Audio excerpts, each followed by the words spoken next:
இந்த வீடியோவில் பார்த்தீங்கன்னா நம்மகிட்ட வந்துட்டு பல்கான பேஜஸ் நிறைய பேஜஸ் இருக்கக்கூடிய ஒரு பிடிஎஃப் ஃபைல் இருக்குது. அதுக்கு நடுவில் இருக்கக்கூடிய ஒரு சில பேஜஸை மட்டும் ரிமூவ் பண்ணால் என்ன பண்ணுறது அப்படின்னு சொல்லிட்டு தான் பார்க்க போகிறோம். ஸ்டார்ட் பண்ணோன்னா இங்கே ஆல் பிடிஎஃப் டூல்ஸ் அப்படின்னு சொல்லிட்டு பாருங்க, அதை வந்து கிளிக் பண்ணிக்கோங்க. இதில் நீங்கள் செக் பண்ண வேண்டியது ரிமூவ் பேஜஸ், இந்த ஆப்ஷன் வந்து செலக்ட் பண்ணிக்கோங்க. ஓகே, நம்ம செலக்ட் பண்ணியாச்சு. நம்ம எடிட் பண்ண வேண்டிய பிடிஎஃப் நான் செலக்ட் பண்ணிக்கிட்டேன். உங்களோடதும் ஸ்டோரேஜில் இருக்கும், செலக்ட் பண்ணிக்கோங்க.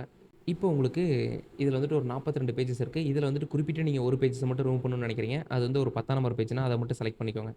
இதை செலக்ட் பண்ணதும் இந்த பேஜ் மட்டும் ரிமூவ் ஆகிடும். நான் வந்து ரிமூவ் பேஜஸ்னு கொடுத்தனா 10 விட்டுட்டு பேலன்ஸ் இருக்கக்கூடிய இந்த 42 பேஜஸில் எல்லாமே பார்த்தீங்கன்னா எனக்கு எக்ஸ்போர்ட் ஆகிடும். அந்த ஒரு பேஜை மட்டும் விட்டுரும். இந்த இடத்த சைடில் இருக்குல்ல இந்த ஆப்ஷன், இந்த இடத்த கிளிக் பண்ணிக்கோங்க. கிளிக் பண்ணிட்டு இந்த இடத்துல நீங்கள் டைப் பண்ணிக்கலாம்.